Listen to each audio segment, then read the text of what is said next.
Chapter 188, Disciple to a Golden Immortal. Bai Suyuan, given your outstanding aptitude, you won't have to start off as an outer sect disciple like all other new disciples. Let me ask you this. Are you willing to accept me as your master and become a direct disciple of mine? Deputy Dao Lord Xiong asked in a gentle voice. Bai Suyuan's mouth gaped open in shock, and she was completely rooted to the spot. Right at this moment, a hazy voice suddenly rang out before spreading through the hall like waves of gentle, rippling water. Xianxia, you're cultivating the laws of metal, while this child possesses the moonlight immortal physique, so you're not suitable to serve as her mentor. Hand her over to me instead. As soon as Han Li heard this voice, he felt as if had fallen into a boundless sea of flowers. His mouth and nose were completely filled with a floral aroma that intoxicated the mind. However, he was able to instantly return to his senses thanks to a sudden jolt from his enormous spiritual sense. A hint of frustration flashed through Deputy Dao Lord Xiong's eyes in the wake of this turn of events, but he quickly regained his composure.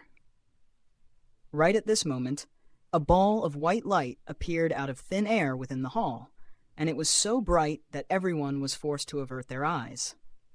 In the next instant, the white light abruptly vanished, and a young woman in a palatial dress appeared on the stone platform. The woman appeared to be in her 30s, with an oval face, and a set of features that looked as if they had been taken straight from a masterful piece of artwork. In particular, her eyes were extremely seductive, and her tight-fitting white robe hugged her voluptuous curves to perfection. Her entire body was giving off an overwhelming aura of seduction, captivating the beholder, and lulling them into countless lustful fantasies. Han Li was stunned by the woman's incredibly seductive qualities, and he immediately averted his gaze, not daring to look at her any longer.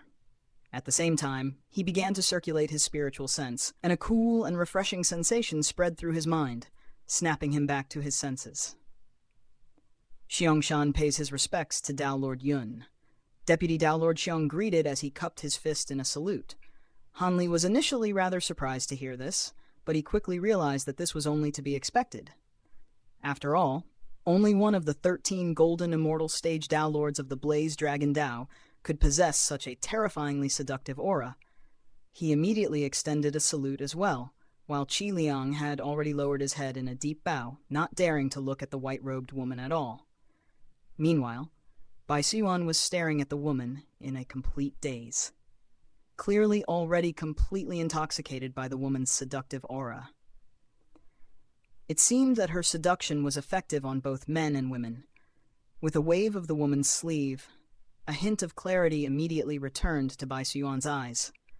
She immediately noticed that Han Li and the others were all saluting the woman, and she hurriedly leaned forward to extend a bow as well, but the white-robed woman caught her before she could do so.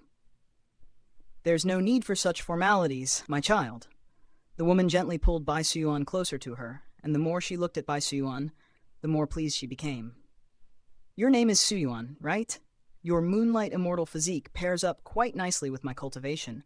Are you willing to become my disciple and cultivate under me?" the woman asked in a gentle voice. Bai Suyuan immediately extended a deep bow upon hearing this. "I am." Suyuan pays her respects to her mistress. "Great. From this day forth, you will be my 5th direct disciple. This fortune bracelet is a spirit treasure that I obtained some years ago, and I'm gifting it to you now in the hope that it'll protect you in your time of need." A pleased smile appeared on the woman's face as she flipped a hand over to produce a white jade bracelet before slipping it onto Bai Suyuan's wrist. The bracelet was giving off astonishing spiritual power fluctuations, indicating that it was a top-grade spirit treasure. Bai Suyuan was ecstatic, and she hurriedly expressed her gratitude. "Thank you, mistress." Only then did the white-robed young woman turn to Deputy Dao Lord Xiong as she said, "I'm taking this child with me. Do you have any objections, Xiangshan?" "Of course now," Xiangshan hurriedly replied with a smile. "Your cultivation art, it's a perfect match for her, so she's naturally much better off with you." A faint smile appeared on the white-robed young woman, and she turned to Han Li and Qi Liang, with her gaze lingering momentarily on the former. Xiangshan noticed the white-robed young woman's gaze, and he immediately explained, He's an itinerant cultivator by the name of Li Feiyu, and he's joined our sect using Blaze Dragon token.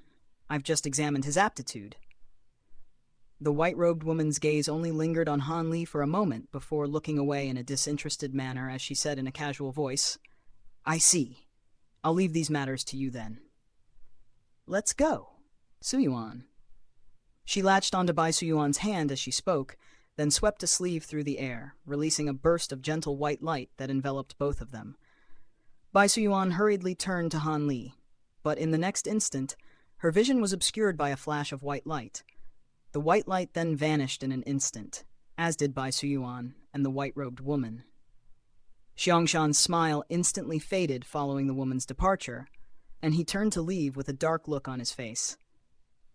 "Deputy Dao Lord Xiang, what role is to be assigned to fellow Taoist Li?" Qi Liang hurriedly asked. "Do I have to tell you how to do everything? Just get him to serve as an ordinary attendant in the inner sect." Xiangshan replied in a cold voice, paying no heed to whether he was offending Han Li with his abrasive demeanor. As soon as his voice trailed off, he immediately vanished from the spot amid a flash of golden light. Following Xiangshan's departure, Han Li fell into deep thought with an absent-minded look on his face. Everyone's fate is different on the path of cultivation. It's already a remarkable feat that you were able to reach the true immortal stage, so there's no need to be envious of others, Elder Qi cautioned. Han Li faltered slightly upon hearing this, and he knew that Qi Liang had most likely misconstrued his contemplative expression, but he didn't bother to explain himself, merely nodding in response. "Seeing as Deputy Dao Lord Xiang has instructed me to instate you as an inner sect attendant, I must inform you of some of the sect's rules. As for some of the more specific details, I'll update you on that later," Qi Liang said with a smile. "Thank you, Elder Qi. May I ask what duties I have to perform as an attendant elder of the inner sect?" Han Li asked. "There are two options available to you, the first of which is to complete 3 regular elder missions released by the sect every century. Of course, if you have sufficient merit points to offset the missions, then you won't have to complete them," Qi Liang explained. "What's the second option?" Han Li asked. "The second option is to do what I'm doing and perform some daily duties in a certain pavilion in the sect. All you need to do is perform these duties for 1 decade out of every century. However, in order to not affect their cultivation, many elders choose to perform these duties for 100 consecutive years so that they can spend the next 900 years focusing on cultivation," Qi Liang replied. "If they don't want their duties to get in the way of their cultivation, then why don't they just use merit points to exempt themselves from those duties instead?" Han Li asked. "Firstly, merit points are extremely precious to the elders and disciple of the Blaze Dragon Dao, so no one is willing to use them to offset missions. Secondly, the sect doesn't permit one to use their merit points to exempt oneself from their daily administrative duties," Qi Liang explained. "If these merit points are considered to be so precious, then they must be very difficult to obtain, right, Elder Qi?" Han Li asked with a contemplative expression. "Indeed. Most of the sect's disciples can generally only earn some accolade points by tending to spirit farms for several years at a time, whereas elders can earn some merit points by performing monthly administrative duties," Qi Liang replied with a nod.